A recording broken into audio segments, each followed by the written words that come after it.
Buenas, mi nombre es Daniel Bayona y ahora voy a explicar cómo están conformadas las tramas en el protocolo Modbus. En el protocolo Modbus hay tres formatos de estándar de tramas estándar: el TCP, el RTU y el ASI, siendo el RTU y ASI normalmente usados a través de una línea serial, mientras que el TCP es usado a través de redes de tipo TCP/IP o UDP/IP modernas. El TCP, utilizado normalmente en redes Ethernet, será la primera que vamos a explicar. Las UDIs o unidad de datos de aplicación de TCP consiste en el encabezado del protocolo de aplicación Modbus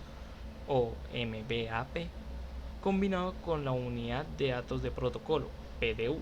siendo esta conformada por el código de función más la respuesta o datos a enviar. Como se puede ver en la imagen, tenemos en el encabezado el identificador de transacción utilizado para la sincronización entre el servidor y el cliente, seguido por el identificador de protocolos. Este es normalmente 0 cuando se trata de protocolo Modbus tipo TCP, pero puede ser utilizado para ampliar el comportamiento del protocolo. Después de este sigue el identificador de longitud usado por el protocolo para delinear la longitud del resto del paquete, el identificador de unidad usado para determinar la dirección del dispositivo esclavo para la cual el PDU está destinado, y por último el PDU, que está limitado por 253 bytes en el protocolo estándar y está conformado, como ya se ha dicho antes, por el código de función y los bytes de datos, la respuesta o comandos. Ahora se va a explicar las tramas de tipo RTU o unidad de terminal remota, utilizado normalmente en líneas asíncronas de 8 bits. A diferencia de las tramas utilizadas en el TCP, esta ADU incluye solamente dos piezas de información, además de la PDU principal. También resalta entre las otras dos debido a que la misma posee unos periodos de silencio al inicio y al final de cada trama, que se definen a sí mismo con una longitud de silencio independiente a la velocidad de transferencia de un poco menos de 2 milisegundos. Después de este periodo de silencio inicial, tenemos la dirección de estación o, en otras palabras, la dirección de esclavo, la PDU, que está conformada por el código de función y los bytes de datos, respuesta o comandos,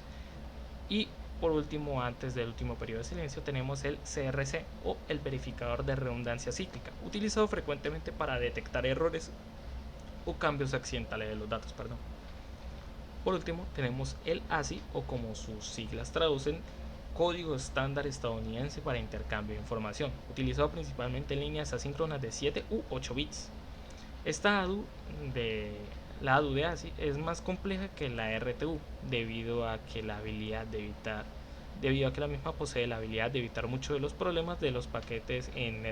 RTU. Sin embargo, esto también le añade algunas desventajas. Una de las cuales es que todos los datos a enviar, ya sea las direcciones, las funciones, los datos, los CRLR, deben estar escritos en pares legibles de caracteres hexadecimales que representen valores de 8 bits. Esto con el objetivo de volver más legible el protocolo, pero que tiene como principal desventaja el tamaño de datos, ya que el mismo requiere transmitir el doble de datos de trama y los dispositivos esclavos deben estar capacitados para analizar los valores ASIC. Analizando la imagen podemos ver que al inicio de cada trama tenemos dos puntos, o en su valor de hexadecimal 0x3a, seguido por la dirección de estación, o en otras palabras la dirección de esclavo, la PDU conformada por el código de función y los bytes de datos, que tiene también la función de relleno independiente de tipo de mensaje, la LR o verificador de redundancia longitudinal utilizado para detectar cambios accidentales en los datos, y como último tenemos el CRLF o retorno de carro y salto de línea, utilizado como mecanismo de verificación de corrección de datos. Como ya hemos visto en los formatos estándares de tramas del protocolo Modbus, tenemos diferentes organizaciones, incluso en unos tenemos diferentes tiempos de espera o diferentes tipos de datos, por lo cual al realizar el envío de estos datos siempre vamos a tener variaciones de velocidad que pueden ser de que pueden partir desde 1200 bits por segundo hasta 115.000 bits por segundo. Además de esto, hay que agregar las limitaciones físicas en cuanto a hardware que tienen los dispositivos esclavos, por lo cual la mayoría de estos solo soportan velocidades de hasta 38.400 bits por segundo.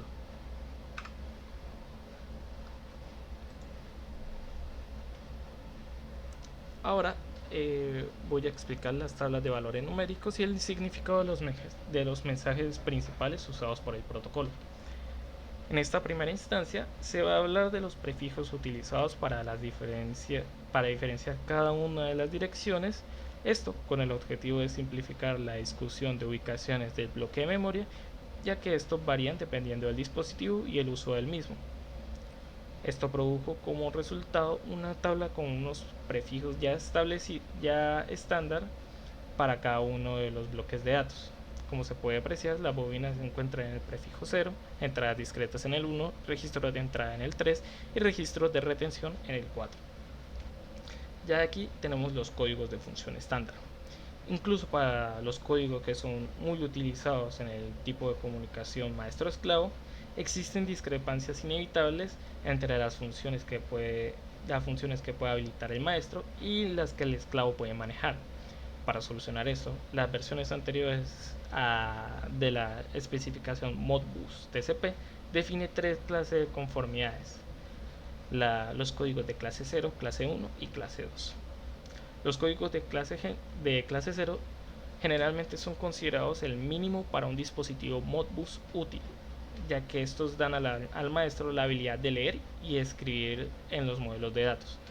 El código 3 correspondiente a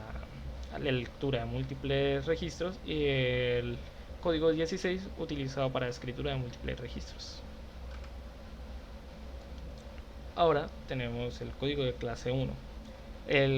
los cuales consiste en otros códigos necesarios para tener acceso a todos los tipos de modelos de datos, ya que parten del código 1, que significa leer bobinas, hasta el código 7, que es utilizado únicamente en envíos por tipo serial, que significa lectura de estado de excepción. Por último tenemos los códigos de clase 2, los cuales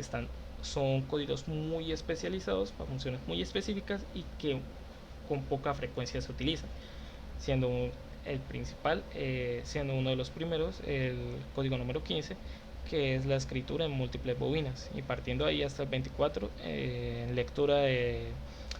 los archivos tipo FIFO. Por último, vamos a ver el diagrama de mensajes para una situación típica de comunicación entre maestro y esclavo. Hay que tener en cuenta que la elaboración de las fases de solicitud,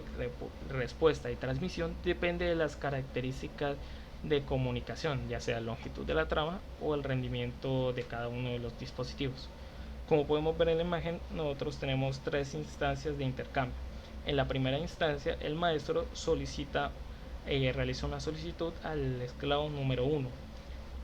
Esta requiere un tiempo de espera mientras realiza el respectivo tratamiento a la información, y al cumplir este tiempo de espera envía una respuesta al maestro, siendo el maestro después con un tiempo de espera mientras realiza el análisis correspondiente a la información enviada.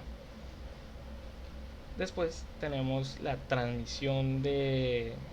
órdenes en simultáneo, en los cuales el esclavo 1 hasta el esclavo n, ya sea determinado por el maestro, deben realizar en paralelo una orden pedida por el maestro. Esto requiere un tiempo de espera un poco más elevado, debido a que el mismo debe esperar a la espera y el tratamiento de cada una de las solicitudes para cada uno de los esclavos. Por último, en la última trama de intercambio I+1 tenemos un error. Tenemos el maestro enviando una solicitud al esclavo número n, pero durante el envío el mismo tuvo un error. Al ser recibido por el esclavo n, el mismo no puede identificar que se está solicitando por parte del maestro, por lo cual no puede enviar una respuesta. Al no enviar una respuesta, el tiempo de espera del maestro excede, dando como respuesta un error en la solicitud.